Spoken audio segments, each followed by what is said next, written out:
நம்பிக்கையா நப்பாசையா? இப்படி சொல்றதுன்னு தெரியல. இல்ல இனிமேல் எங்கெங்க அவர் வருவாரு? சரி இப்படி பண்ணி அதிமுக பலவீனப்படுது.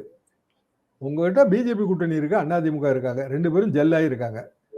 பிஜேபி அவங்க மேலிடத்துல இருந்து டெல்லியில இருந்து இன்னமும் டிடிவி ஓபிஎஸ் உள்ள வரணும்னு அவங்க விரும்புறாங்க. ஓபிஎஸ் போனாலும் போயிடுவாரு, டிடிவி போக மாட்டாரு.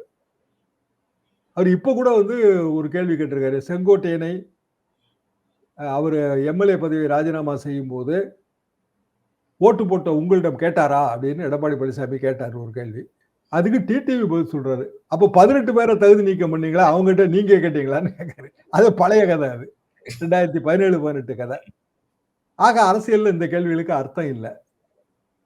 அப்போ என்றைக்கு செங்கோட்டையனை சேர்க்கிறாங்களோ அன்னைக்கே வந்து கூட்டணிங்கிறது இல்லை. எனக்கு ஆரம்பத்திலே தெரியுங்க, எந்த ஒரு சினிமா ஸ்டாரும் முதல் தேர்தலை கூட்டணி வைக்க மாட்டாங்க.